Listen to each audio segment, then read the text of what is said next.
Bab 632. Wira sangat terkejut ketika mendengar hal ini. Dia tidak menyangka bahwa Raja Bakir akan benar-benar memberinya sebuah jabatan resmi. Namun, jabatan ini sebenarnya tidak terlalu penting dan hanyalah sebuah jabatan rendah. Sekretaris utama dengan pangkat tingkat ke-9 bahkan lebih rendah daripada pejabat administratif di kantor pemerintah daerah. Wira tersenyum karena telah menduga hal ini sebelumnya.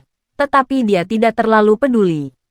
Jabatan sekretaris utama hanyalah sebuah gelar, tanpa tanggung jawab yang nyata. Kalaupun Wira ingin bekerja keras, Lukman mungkin tidak akan membuatnya merasa nyaman. Wulan juga terkejut mendengarnya. Dia tidak menyangka bahwa Raja Bakir benar-benar akan memberikan suaminya sebuah jabatan resmi. Ini benar-benar sulit dimengerti. Wira hanya tersenyum dan tidak berkomentar apapun, lalu segera pergi ke kantor gubernur. Begitu melihat Wira, Lukman pun berkata dengan acuh tak acuh, "Wira, Raja Bakir sudah berbaik hati memberimu jabatan sekretaris utama ini. Kedepannya, kamu harus membalas budi kepada pemerintah dengan baik." Lukman merasa lucu dengan kedatangan Wira. Dia merasa bahwa pemuda ini sungguh telah mencari masalah sendiri. Wira mengaku tidak ingin menjilati sosok berkuasa. Tetapi kini dia malah diangkat sebagai pejabat rendah tingkat ke-9 oleh orang yang paling berkuasa di kerajaan Nuala.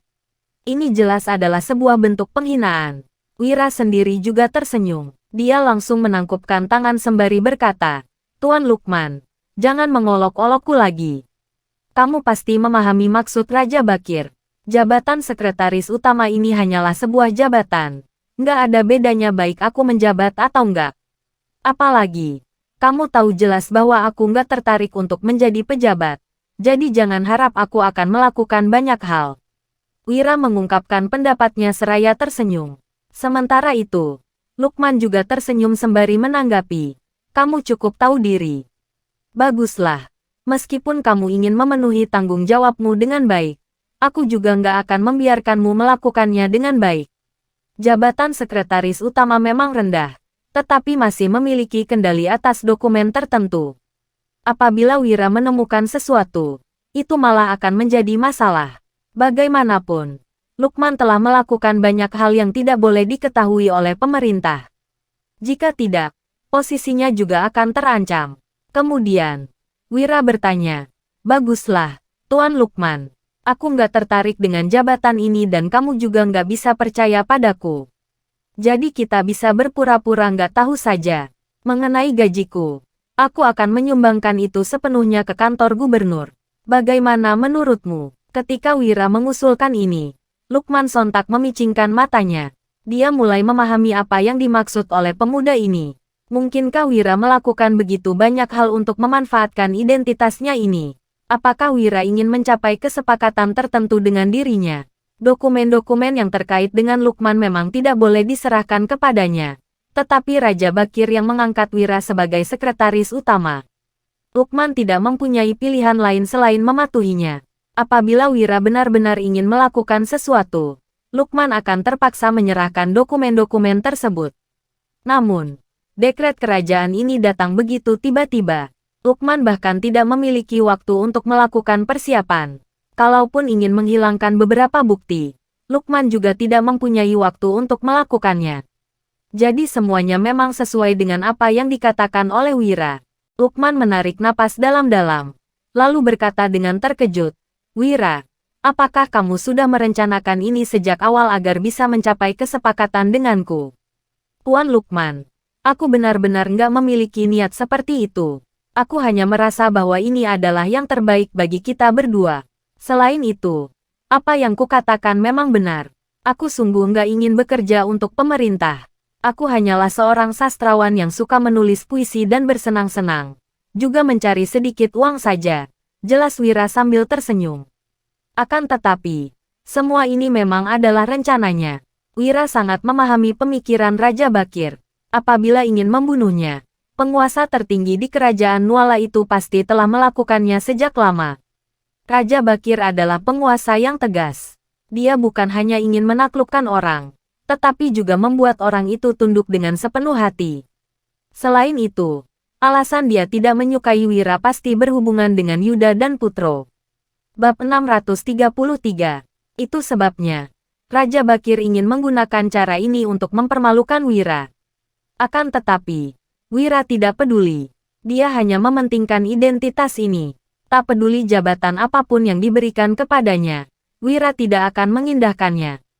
Dia tetap akan mencapai kesepakatan dengan Lukman. Apalagi, pejabat tingkat ke-9 memang tidak terlalu penting. Atasan langsung Wira adalah gubernur. Raja Bakir tidak mungkin mengetahui hal ini. Kalaupun Wira hanya bermalas-malasan setiap harinya, selama Lukman tidak marah orang lain tidak akan bisa mencampuri urusannya. Dengan demikian, Wira kebetulan bisa menunjukkan niat baiknya terhadap Lukman. Jujur saja, mereka sebenarnya tidak memiliki dendam. Wira sendiri juga tidak ingin bermusuhan dengan siapapun. Daripada bersaing secara diam-diam, lebih baik mencari perdamaian. Bagaimanapun, negara ini adalah milik Raja Bakir. Namun, keberadaan istana begitu jauh dari mereka. Lantas, apa hubungannya kesepakatan yang dicapai oleh Wira dan Lukman dengan para pejabat tinggi itu? Apalagi, Wira melakukan perjalanan melintasi waktu dari dunia lain.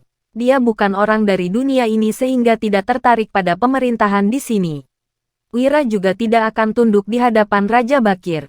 Kalaupun bukan itu masalahnya, berdasarkan kepribadian Wira, dia juga tidak akan menjadi pejabat dan terikat selamanya.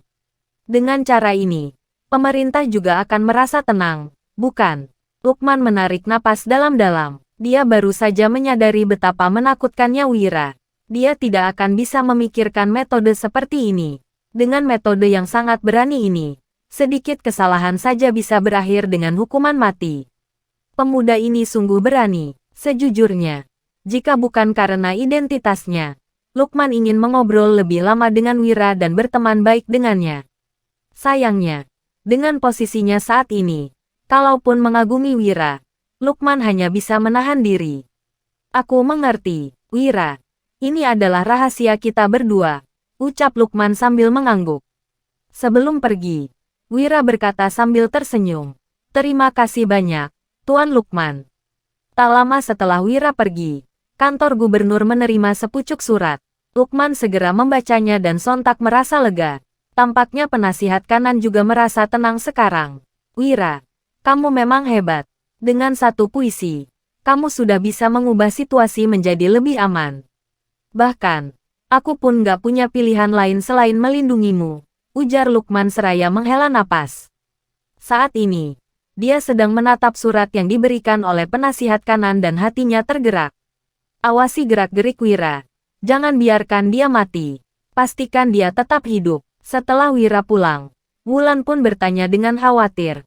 Apa kamu baik-baik saja? Wira melambaikan tangannya sembari berkata, aku baik-baik saja. Sekarang sudah aman. Wulan tertegun sejenak, lalu bertanya, aman? Bukannya seharusnya lebih berbahaya? Dengan keputusan ini, bukannya itu akan membuatmu lebih mudah untuk ditangkap atau bahkan menghadapi situasi berbahaya? Namun, Wira malah menjawab sambil tersenyum. Sayang, kamu salah. Nggak semua orang berharap aku mati. Hah, tanya Wulan yang kebingungan. Wanita itu memiliki pemahaman tertentu tentang situasi politik. Sepengetahuannya, faksi yang dipimpin oleh penasihat kanan sangat ingin menyingkirkan suaminya. Melihat istrinya yang kebingungan, Wira pun berkata, aku akan menjelaskannya padamu. Kalau aku mati, nggak akan ada yang berbeda. Tapi, bagi Raja Bakir, aku bersekongkol dengan Kak Putro. Dengan mengendalikanku, itu artinya dia juga mengendalikan Kak Putro. Setidaknya itulah pemikiran Raja Bakir. Wira melanjutkan, jadi, dia pasti nggak ingin aku mati. Sebab, begitu aku mati, akan ada orang lain yang menggantikanku. Itulah yang dipikirkan oleh Raja Bakir. Kalau faksi penasihat kanan, mereka masih menunggu dan melihat situasi. Mereka berpikir bahwa kalau aku mati, masalah akan menjadi makin rumit. Lebih baik membiarkan aku tetap hidup di bawah pengawasan mereka. Nggak masalah kalau aku hanya menjadi orang kaya. Selama nggak mengusik mereka, mereka juga nggak akan menggangguku. Bahkan, ada kemungkinan bahwa mereka akan mencoba untuk menjalin hubungan baik denganku, timpal Wira. Bab 634. Wulan langsung terkejut setelah mendengar perkataan Wira. Dia tidak pernah menyangka masalah ini begitu rumit. Wulan berucap, "Suamiku, semua ini terlalu kacau aku rasa. Lebih baik jadi orang kaya." Sejak kecil, Wulan tumbuh besar dalam keluarga kaya. Tentu saja, dia tahu pertikaian di dalam pemerintahan sangat kejam. Tidak ada yang benar atau salah, tetapi nyawa siapapun bisa terancam setiap saat. Kalaupun awalnya berada di posisi netral, kemungkinan seseorang bisa dijatuhkan kapan saja. Kejadian seperti ini sudah sering terjadi. Daripada begitu, lebih baik menghindar dari semua ini dan menikmati kehidupan yang tenang. Orang-orang memang akan mentertawakannya karena tidak berambisi. Tetapi Wulan hanya seorang wanita biasa yang berharap suaminya sehat dan bahagia. Wulan tidak memedulikan hal lain. Wira tertawa dan menyentuh hidung Wulan, lalu berucap, "Istriku memang bijak. Terkadang, kekuasaan bisa membuat seseorang menjadi hebat, tapi juga celaka. Daripada hidup dalam kekhawatiran, lebih baik hidup santai." Sahut Wulan seraya mengangguk. Masalah Wira di kompetisi puisi Nasaka sudah diketahui semua orang. Hanya saja, setelah masalah ini menjadi heboh, tidak ada hal lain yang terjadi lagi. Situasi ini benar-benar mengherankan. Namun, Wira tidak peduli dengan masalah ini. Dia membawa uang kertas dan pergi toko uang tiaga di Provinsi Jawali. Wira merasa tidak tenang membawa uang yang begitu banyak. Jadi, dia sudah ingin menukar semua uang kertas ini menjadi uang emas, lalu membawanya pulang ke dusun Darmadi. Wira agak terkejut saat mendatangi toko uang tiaga. Tempat ini benar-benar berkelas. Bahkan, bisa dikatakan toko uang ini lebih megah daripada kantor gubernur.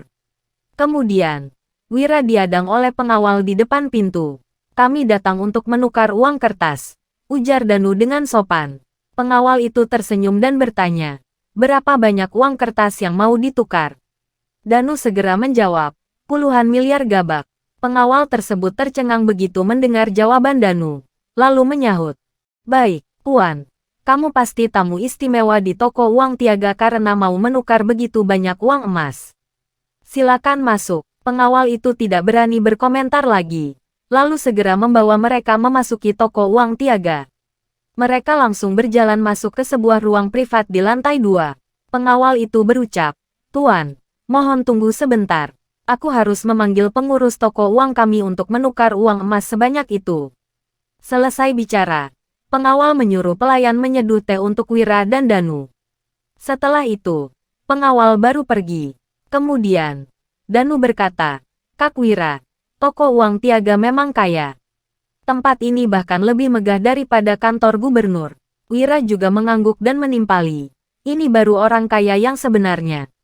"Kelak, kita juga bisa membuka toko uang. Toko uang ini seperti bank. Hanya saja, bank menukar uangmu menjadi angka dalam rekening, sedangkan toko uang menukarnya menjadi uang kertas. Jadi, sebenarnya sama saja. Namun, Wira merasa bank lebih bisa dipercaya daripada toko uang ini. Jika toko uang bangkrut, uang kertas ini akan menjadi tidak bernilai. Itulah sebabnya, Wira ingin segera menukarkan uang kertas ini menjadi uang emas." Setelah Wira dan Danu menunggu selama 30 menit, seorang pria bergegas masuk dan berujar, "Wira, kita bertemu lagi." Irsyad berjalan masuk, lalu memberi hormat kepada Wira dari jauh. Wira tertegun sejenak, tetapi juga memberi hormat dan menyapa, "Irsyad." Pria ini memborong 18 gelas kristal yang dijual Wira. Bab 635. "Wira, silakan duduk," ucap Irsyad. Dia sangat cekatan. Selesai bicara, dia menuang teh untuk Wira. Kemudian, Irsyad tersenyum dan berkata, "Hari ini, kamu datang untuk menukar uang kertas, kan?" Wira langsung mengangguk, lalu menyahut, "Benar. Hari ini aku memang datang untuk menukar uang kertas menjadi uang emas." Setelah itu, Wira menyuruh Danu mengeluarkan tumpukan uang kertas dan menyerahkannya kepada Irsyad. Namun, Irsyad tersenyum canggung ketika melihat uang itu, lalu berucap, "Wira, mohon maaf. Hari ini, uang kertas milikmu nggak bisa ditukar." Wira tertegun sesudah mendengar ucapan Irsyad. Apa maksudnya? Hari ini uangnya tidak bisa ditukar. Saat baru sampai tadi, Wira melihat banyak orang membawa uang perak untuk ditukar menjadi uang kertas. Jadi, kenapa Wira tidak bisa menukarnya? Irsyad, apa maksudnya? Tanya Wira. Irsyad tersenyum getir dan menjawab, Wira, kamu mau menukar 18 miliar gabak dan ini bukan nominal kecil. Toko-toko uang kami nggak bisa mengeluarkan uang sebanyak itu dalam waktu singkat. Jadi kamu harus menunggu. Sesudah mendengar ucapan Irsyad, Wira tertegun sejenak. Dia harus menunggu berapa lama? Irsyad, tolong katakan dengan jujur. Aku harus menunggu berapa lama untuk menukar uang kertas ini menjadi uang emas, ujar Wira. Kemudian, Irsyad mengedipkan mata dan menyahut. Setidaknya 1,5 tahun lagi. 1,5 tahun lagi, seru Wira. Ekspresinya seketika menjadi muram. Mungkin orang lain tidak tahu struktur toko uang Tiaga. Tetapi Wira tahu jelas tentang hal ini. Dia memang tidak tahu seberapa banyak uang yang dimiliki toko uang Tiaga. Hanya saja, perputaran uang di Provinsi Jawali dalam sehari tidak kurang dari 10 miliar gabak. Lagi pula, ada banyak cabang toko uang Tiaga di provinsi lain sehingga mereka tidak mungkin kekurangan uang emas. Paling-paling, hanya butuh 7 hari untuk mengumpulkan uang emas yang diinginkan Wira. Kenapa sekarang Irsyad mengatakan toko uang mereka memerlukan waktu 1,5 tahun untuk mengumpulkan uang itu? Irsyad menyahut dengan canggung. Benar, Wira. Ini karena uang emas yang kamu mau terlalu banyak. Kami nggak punya uang emas sebanyak itu. Namun, Wira diam-diam mencibir sesudah mendengar ucapan Irsyad. Penukaran uang kertas menjadi uang emas menggunakan rasio 1:1. Apabila toko uang Tiaga bisa mengeluarkan semua uang kertas ini, berarti mereka punya uang emas sebanyak itu. Kalau tidak, hal ini akan memengaruhi mata uang di pasar. Toko uang Tiaga memang kaya, tetapi mereka tidak berani berbuat seperti ini. Jadi, ucapan Irsyad hanya alasan. Wira menyipitkan mata. Dia baru memahami situasinya sekarang. Kemudian, Wira menatap Irsyad dan berucap, ternyata begitu. Irsyad, bagaimana kalau uang kertasku ditukar kembali dengan gelas kristal? Wira ingin membuktikan pemikirannya. Irsyad langsung tersenyum dan menjelaskan begitu mendengar perkataan Wira. Wira, sepertinya ini juga nggak bisa. Setelah dikumpulkan, gelas-gelas kristal itu akan dikirim ke berbagai tempat dan akan dilelang. Hanya saja, belum bisa dipastikan kapan uang emas akan diterima. Mohon maaf. Wira mengangguk dan tidak berkata apa-apa lagi. Dia memandang Irsyad dengan dingin, lalu berbalik dan pergi. Ekspresi Danu juga tampak masam. Tentu saja, dia juga tahu bahwa ini alasan Irsyad saja. Sudah jelas mereka sengaja berbuat seperti ini. Wira, hati-hati di jalan. Kapan-kapan datang bertamu lagi ke toko uang Tiaga, ujar Irsyad sambil memberi hormat. Dia diam-diam tersenyum sinis. Tiba-tiba, seorang pria parubaya berpakaian mewah berjalan dari belakang Irsyad. Pria itu berkata, itu Wira. Ya, hehe. Semua orang memujinya terlalu berlebihan. Sepertinya, dia juga orang yang gak berguna. Bab 636. Irsyad tersenyum begitu mendengar perkataan pria itu. Lalu berkata, hehe, semua orang bilang Wira sulit dihadapi. Kelihatannya, dia juga gak begitu hebat. Ayah. Tapi kita harus tetap berhati-hati terhadap orang ini. Orang yang datang adalah pengurus toko uang Tiaga di Provinsi Jawali, Darsono. Toko uang Tiaga memang diurus oleh beberapa keluarga terhormat, tetapi toko uang di setiap provinsi dipimpin oleh seorang pengurus. Semua kekayaan pengurus juga berada di toko uang ini. Dari keluarga terhormat sampai orang kaya. Bisa dikatakan lebih dari setengah kekayaan orang-orang di kerajaan Nuala dikelola oleh beberapa pengurus ini. Darsono berucap, rakyat nggak akan menang melawan pejabat dan orang miskin nggak akan berselisih dengan orang kaya. Wira bahkan nggak memahami prinsip ini. Benar-benar sebuah keajaiban Wira bisa hidup sampai sekarang. Tapi, setelah menyinggung keluarga terhormat, hidup Wira pasti nggak akan lama lagi. Darsono mencibir. Lalu berkata dengan datar, kali ini, dia sudah dijebak oleh kita. Dia pasti nggak bisa terima uang kertas miliknya nggak bisa ditukar menjadi uang emas. Kita lihat dia punya cara apa lagi. Wira memang hebat, tetapi dia tidak apa-apanya bagi pengurus-pengurus berkuasa seperti mereka. Terkadang mereka hanya tidak ingin terlalu ikut campur. Meskipun Wira sering digunjingkan di pemerintahan, para pengurus ini juga tidak peduli. Yang penting hal ini tidak memengaruhi mereka. Namun, Wira sangat pintar. Baik pedang Treksa atau gelas kristal kali ini, keduanya membuat para pengurus ini takjub. Jadi, tindakan Wira harus dihentikan. Banyak orang akan dirugikan kalau Wira dibiarkan terus berkembang. Lagi pula, pemerintah juga tidak melindungi Wira. Jadi, siapa yang memedulikan nasib orang seperti ini? Setelah meninggalkan toko uang tiaga, raut wajah Wira menjadi masam. Sementara itu, Danu berujar, "Kak Wira, ternyata mereka menjebak kita." Wira mengangguk dan menarik napas dalam-dalam. Dia tidak menyangka mereka akan menjebaknya. Irsyad berpura-pura membeli gelas kristal untuk memberi Wira uang kertas. Sebenarnya, dia ingin menjebak Wira. Gelas kristal. Wira bisa memproduksi gelas kristal sebanyak apapun yang dia mau sehingga dia tidak memedulikan hal ini.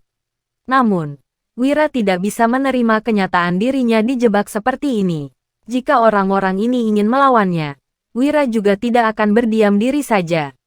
Dia akan membalas perbuatan mereka. "Kak Wira, bagaimana kalau kita bawa uang kertas ini untuk ditukar di toko uang lain?" tanya Danu.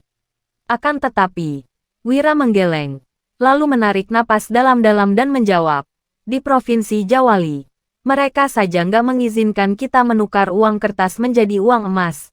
Apa toko uang lain bersedia?" "Kak Wira, menurutmu, mereka bekerja sama?" ucap Danu yang terkejut. Ekspresinya sangat masam. Wira mengangguk dan mencibir, lalu merenung sejenak. Kemudian, dia baru menyahut, "Coba cari produk tambang di sekitar Provinsi Jawali dan lihat apakah ada niter atau enggak. Kalau enggak ada, kamu bawa saja sebongkah batu. Biar aku lihat dulu." Danu tertegun sesaat setelah mendengar ucapan Wira. Dia tidak terlalu memahami maksud Wira. Namun, Wira juga tidak menjelaskan lagi. Wira melanjutkan perkataannya. "Oh, iya. Selain itu, kamu buat beberapa wadah keramik yang agak besar. Makin besar, makin bagus. Setidaknya, buat puluhan buah." Danu makin tidak mengerti dengan rencana Wira. Meskipun kebingungan, Danu segera menyuruh orang untuk mengurusnya.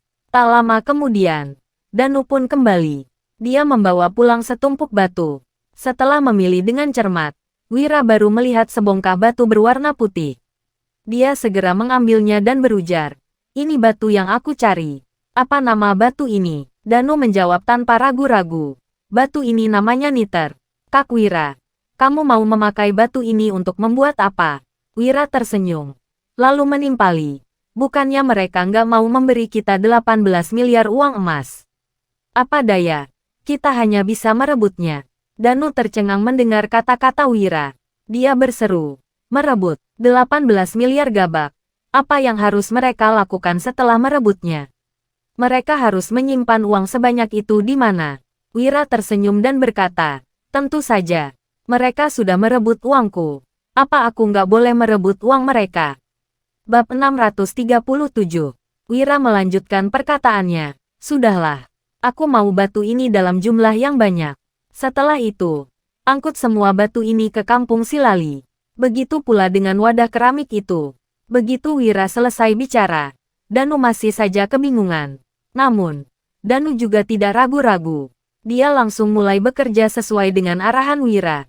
Hanya saja, Danu masih belum memahami perihal merebut uang yang dikatakan Wira. Pada saat yang sama, selembar surat yang dikirim dari Provinsi Jawali dengan burung merpati sampai di Kerajaan Agrel. Di istana kerajaan, Ibu Suri yang memakai jubah merah tersenyum sambil memegang surat itu. Ibu Suri berucap, "Rezim kerajaan Nuala sudah hampir berakhir. Bisa-bisanya orang yang begitu berbakat bernasib seperti ini. Tapi orang ini cukup teguh. Sekalipun begitu, dia juga nggak meninggalkan kerajaan Nuala." Ibu Suri melanjutkan, "Ternyata dia sama saja dengan Panglima Dirga, setia kepada negara dan baik hati. Kalau kamu nggak putus asa, aku akan membantumu." Ibu Suri kerajaan Agrel memejamkan mata seraya merenung. Kemudian, dia membuka mata, seperti sudah membuat keputusan. Dia memberi perintah, "Beritahu pasukan elang hitam, mereka sudah boleh beraksi." Pria berbaju zirah merah yang berdiri di bawah segera menerima perintah Ibu Suri, lalu berjalan keluar. Senia perlahan bangkit dan ekspresinya tampak senang. Dia berkata, "Wira, orang yang kuincar nggak pernah lolos dari tanganku. Aku masih ingat omongan Raja Tanui. Kalau mendapatkanmu aku bisa menguasai dunia." Pada saat bersamaan, selembar surat dikirim dari Kerajaan Agrel ke kota pusat pemerintahan Roino di Kerajaan Nuala. Saat ini, Jenderal Garnisun yang bernama Rendra Chandri sedang membaca surat tersebut sambil berdiri di bawah cahaya rembulan. Setelah beberapa saat, dia baru berujar, "Panggil Solomon kemari." "Siap," sahut bawahan Rendra. Tak lama kemudian, sosok pria tegap yang memakai baju zirah berjalan menghampiri Rendra. Pria itu bertanya, "Ayah, ada apa?" Rendra mengangguk dan menjawab, "Solomon, orang itu sudah memberikan perintah rahasia. Kirim pasukan ke Provinsi Jawali." Ekspresi Solomon berubah drastis begitu Rendra selesai bicara. Solomon menyahut, "Ini ada apa kita itu mata-matanya yang langka di Kerajaan Nuala. Selain itu, kita juga menguasai kekuatan militer. Kenapa dia begitu tergesa-gesa?" Solomon tidak mengerti. Ayahnya mengendalikan kekuatan militer dan menjaga kota pusat pemerintahan Roino sehingga kekuasaan ayahnya cukup besar. Kalau Kerajaan Agrel dan Nuala berperang, mereka bisa melancarkan serangan secara mendadak, bahkan menguasai medan perang. Jelas-jelas ini adalah bagian yang paling penting. Kenapa harus dikerahkan pada saat-saat seperti ini? Jangan-jangan, apakah orang itu sudah mulai menyerang Kerajaan Nuala? Namun, waktunya tidak tepat. Rendra berucap, "Aku juga nggak tahu. Tapi, kita sudah tinggal di Kerajaan Nuala selama bertahun-tahun. Setelah masalah ini selesai, kita bisa kembali ke Kerajaan Agrel. Begini juga bagus." Rendra menarik napas dalam-dalam. Meskipun sudah menguasai kekuatan militer Kerajaan Nuala selama bertahun-tahun, dia tidak akan pernah lupa bahwa dirinya berasal dari Kerajaan Agrel. Tempat itu baru merupakan rumahnya. Rendra memang ingin kembali sejak dulu. Jadi, kesempatan sekarang ini sesuai dengan keinginannya. Solomon berujar, "Kalau begitu, Ayah, bagaimana jika sudah berniat untuk bertindak? Tentu saja mereka harus membuat persiap yang matang." Rendra memberi perintah, "Kita punya target dalam peperangan ini. Mulai hari ini, pasukan kota pusat pemerintahan Roino sudah boleh menyusun rencana. Kita harus mengendalikan 30.000 pasukan ini." Bersambung, bertemu di bab seterusnya.